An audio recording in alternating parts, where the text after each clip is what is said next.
Part 1. You'll hear a lecturer talking to students about the museum service. First, you have some time to look at questions 1 to 3.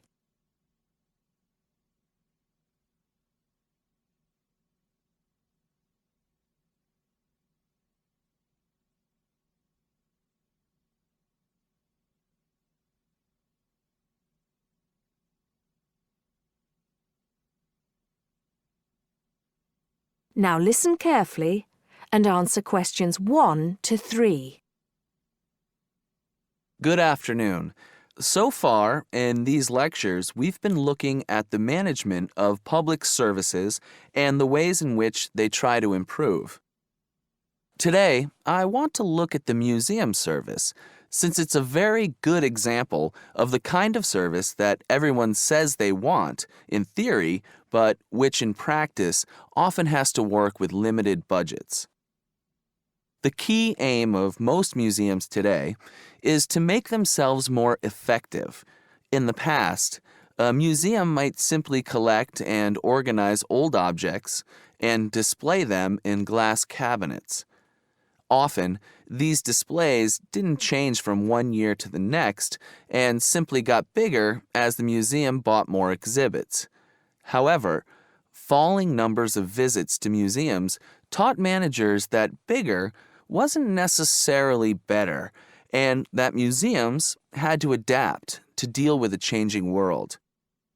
Museums have learned that they need to offer a greater variety of services for people in their local area to choose between.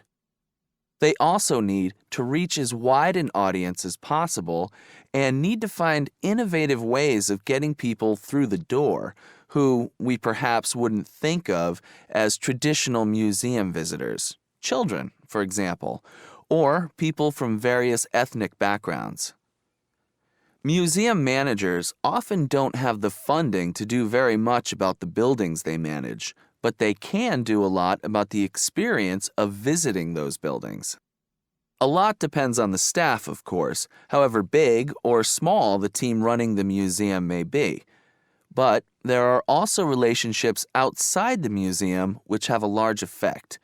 Rather than work alone, good museums these days work very closely with local councils and businesses. Before you hear the rest of the talk, you have some time to look at questions 4 to 10.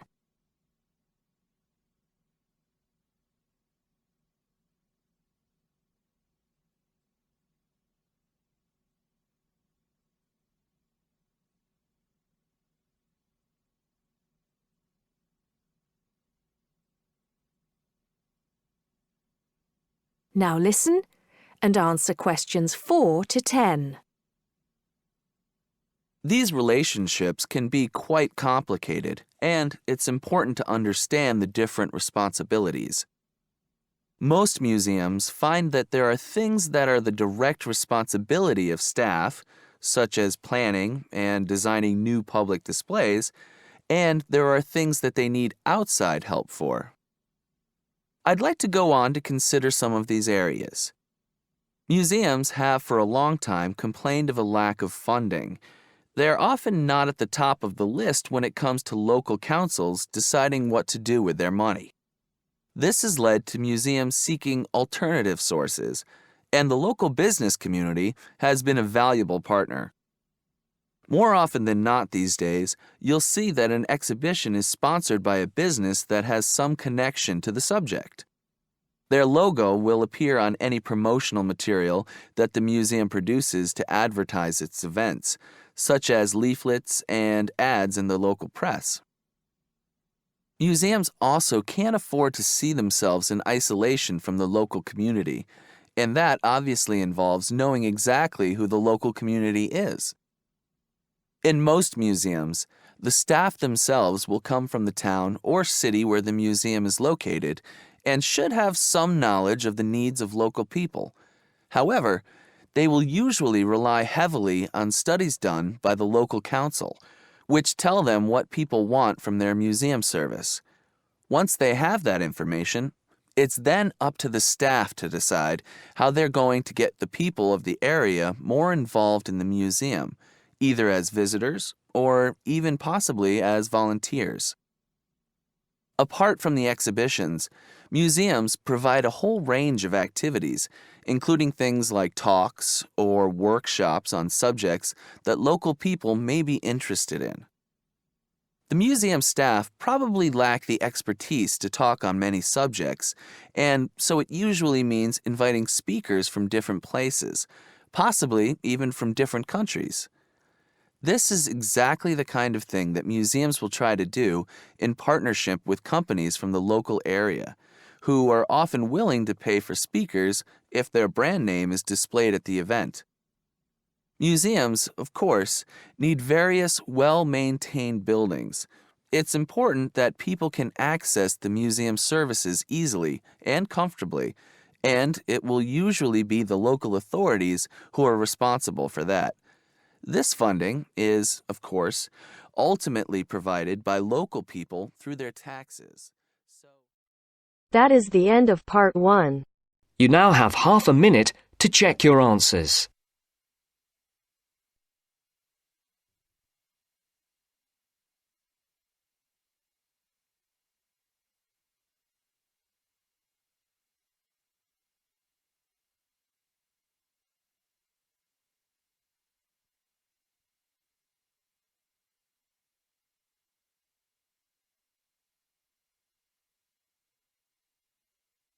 Now turns to part 2.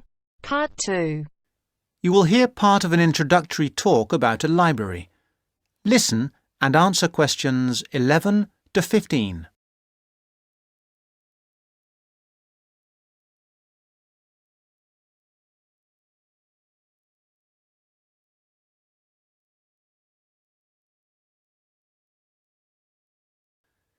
You will hear part of an introductory talk about a library.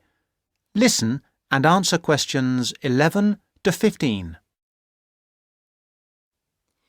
Good morning. My name is Mandy, and I am going to tell you a little about the John R. Jones Memorial Library here at Blackwater College. We regard the library as a gateway to the resources that you, as students at the college, may need.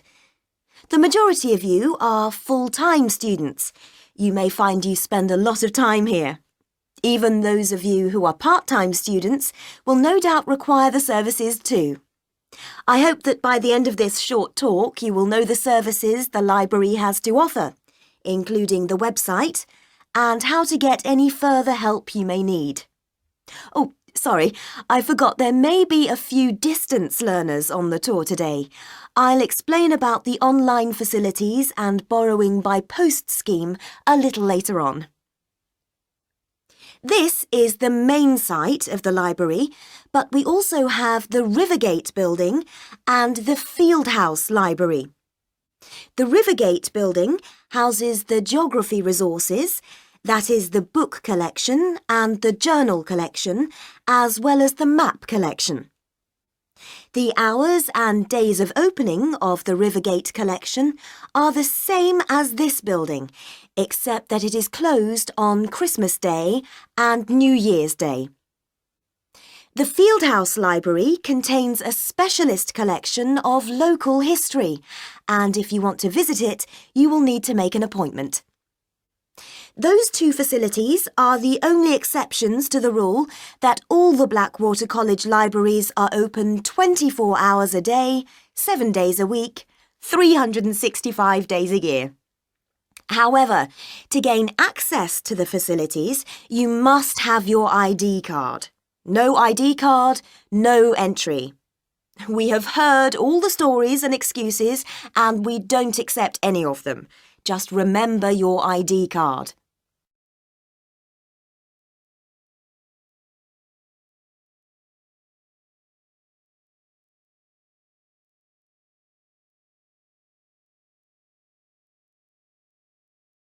Before you hear the rest of the talk, you have some time to look at questions 16 to 20.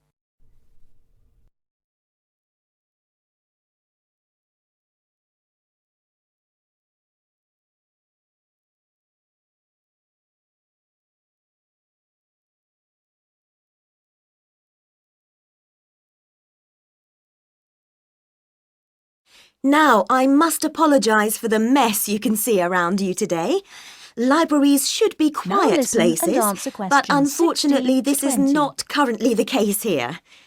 This new building has been here for only 2 months, and as a result, we have not quite finished moving in. So far, we have moved most of the book and journal collections from the old library into this new building. There are 2 exceptions. We are currently moving the economics collection here, which should be installed by tomorrow, and we will be moving the French literature collection into this building next week. But as you can see, we are still building the new restaurant. We will finish it, we hope, very shortly. We have finished the cafe, however, and students can use it during the library opening hours. We have recently installed 150 computer places, and we will be adding another 100 shortly, so that there will be plenty for everybody very soon. Very shortly, this library will be one of the finest in this part of the country. Don't forget that the library isn't just about academic books. In addition to the books and journals, there is a wide range of national newspapers available from the librarians on request. I'd like to mention the different ways you can get help in using our resources. Don't forget our website at www.mlbc.ac.uk.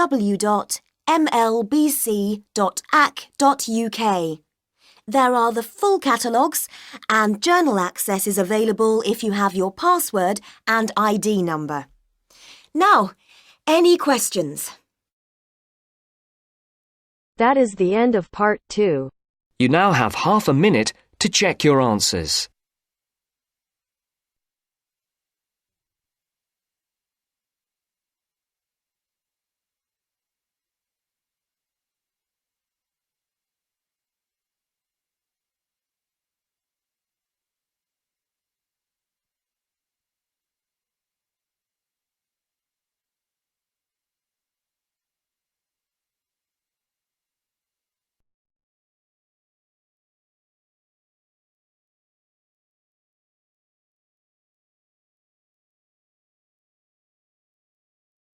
Now turns to part 3. Part 3. First, you have some time to look at questions 21 to 26.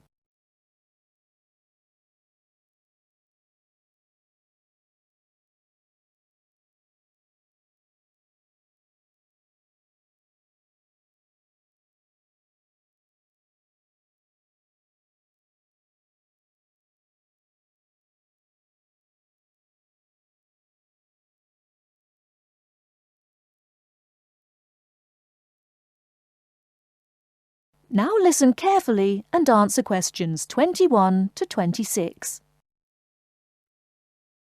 Good evening, and welcome to this month's Observatory Club lecture. I'm Donald Mackey, and I'm here to talk to you about the solar eclipse in history. 1,000 years ago, a total eclipse of the sun was a terrifying religious experience. But these days, an eclipse is more likely to be viewed as a tourist attraction than as a scientific or spiritual event. People will travel literally miles to be in the right place at the right time to get the best view of their eclipse. Well, what exactly causes a solar eclipse? When the world goes dark for a few minutes in the middle of the day. Scientifically speaking, the dark spot itself is easy to explain. It is the shadow of the moon streaking across the earth. This happens every year or two, each time along a different and, to all intents and purposes, a seemingly random piece of the globe. In the past, people often interpreted an eclipse as a danger signal heralding disaster, and in fact, the Chinese were so disturbed by these events that they included among their gods one whose job was to prevent eclipses. But whether or not you are superstitious, or take a purely scientific view, our earthly eclipses are special in 3 ways. Firstly, there can be no doubt that they are very beautiful. It's as if a deep blue curtain had fallen over the daytime sky as the sun becomes a black void surrounded by the glow of its outer atmosphere. But beyond this, total eclipses possess a second, more compelling beauty in the eyes of us scientists, for they offer a unique opportunity for research. Only during an eclipse can we study the corona and other dim things that are normally lost in the sun's glare. And thirdly, they are rare. Even though an eclipse of the sun occurs somewhere on Earth every year or two, if you sit in your garden and wait, it will take 375 years on average for one to come to you. If the moon were any larger, eclipses would become a monthly bore. If it were smaller, they simply would not be possible. The ancient Babylonian priests, who spent a fair bit of time staring at the sky, had already noted that there was an 18-year pattern in their recurrence, but they didn't have the mathematics to predict an eclipse accurately. Before you hear the rest of the talk, you have some time to look at questions 27 to 30.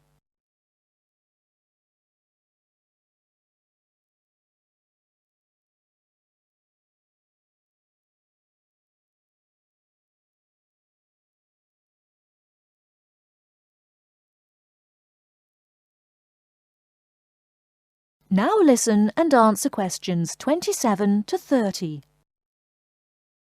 It was Edmund Halley, the English astronomer, who knew his maths well enough to predict the return of the comet, which incidentally bears his name, and in 1715 he became the first person to make an accurate eclipse prediction.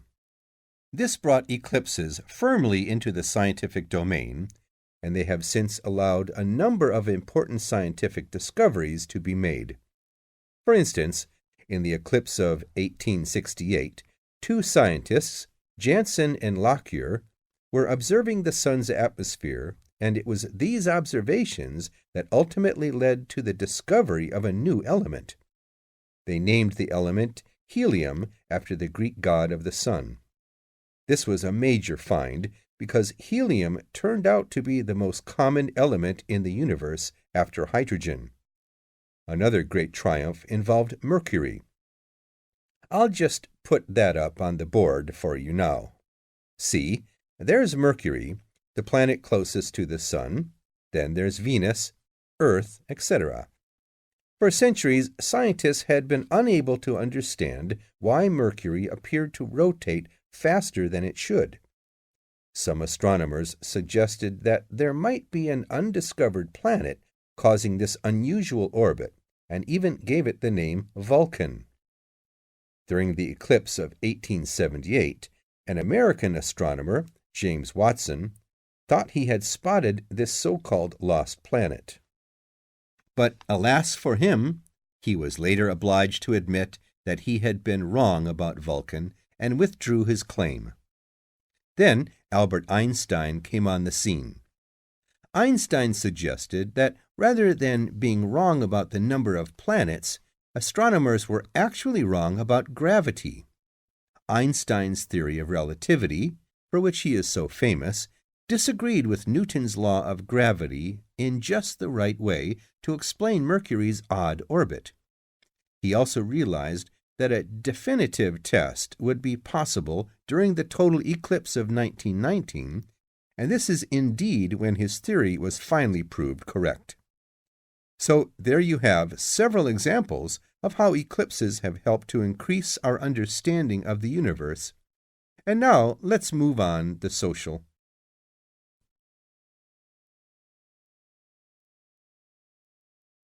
That is the end of part 3. You now have half a minute to check your answers.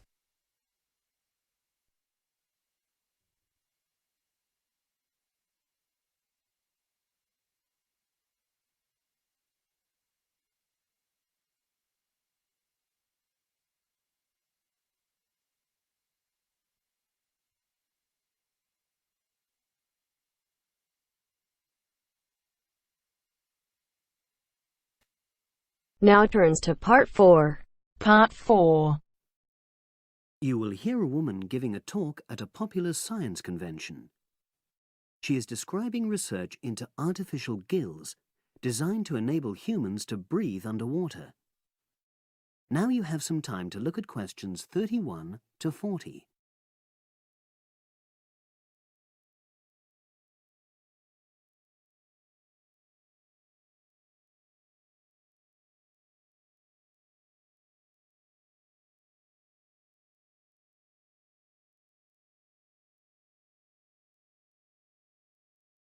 Now listen and answer questions 31 to 40.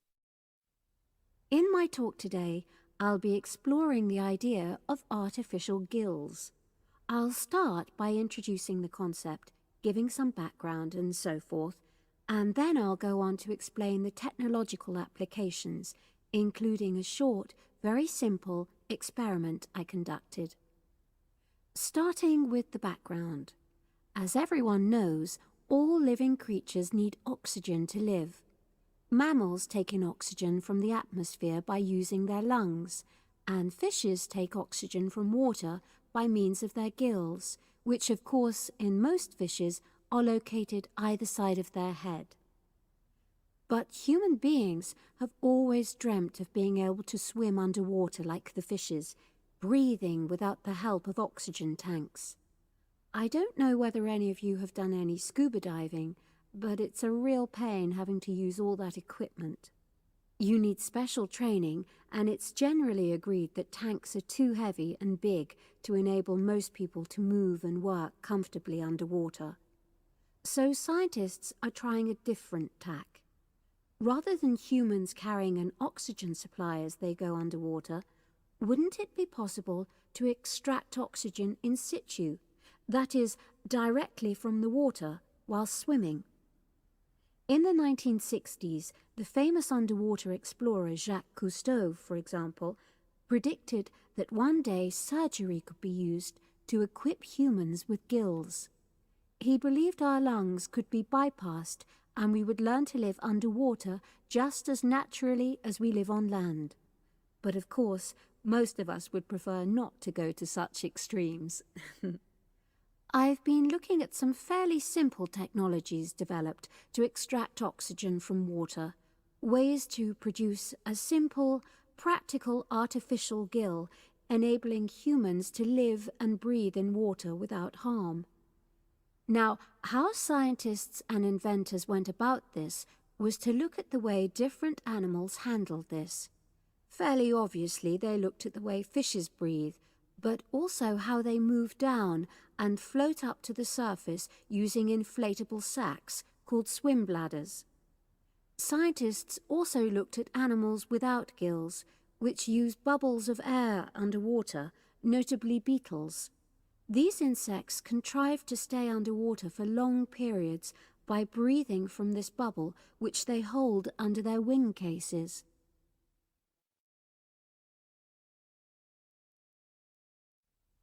By looking at these animal adaptations, inventors began to come up with their own artificial gills. Now, making a crude gill is actually rather easy, more straightforward. You take a watertight box, which is made of a material which is permeable to gas, that is, it allows it to pass through inwards and outwards. You then fill this with air, fix it to the diver's face, and go down underwater.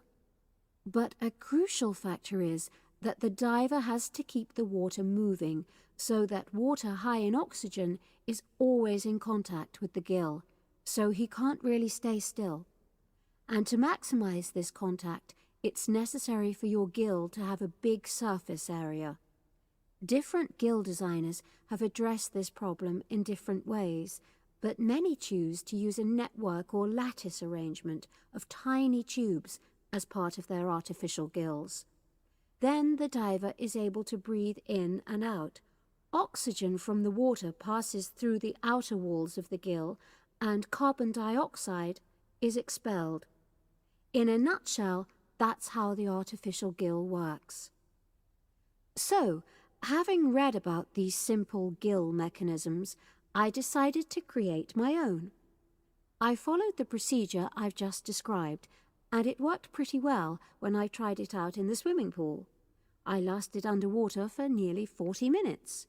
However, I've read about other people breathing through their gill for several hours.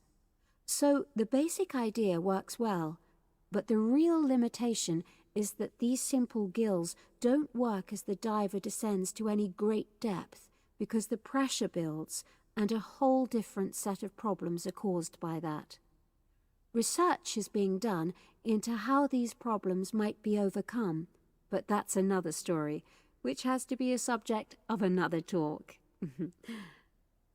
Despite this serious limitation, many people have high hopes for the artificial gill, and they think it might have applications beyond simply enabling an individual to stay underwater for a length of time.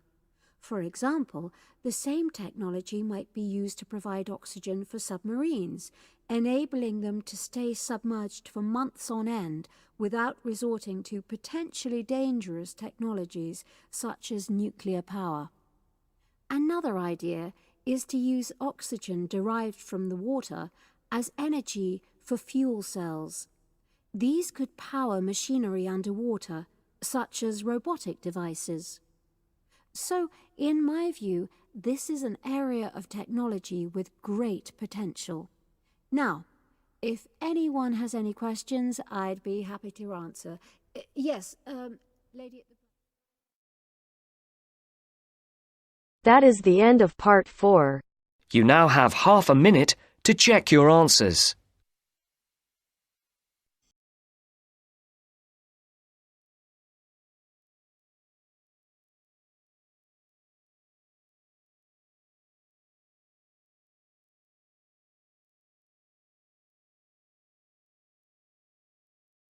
That is the end of the test. You now have 10 minutes to transfer your answers to your IELTS listening answer sheet.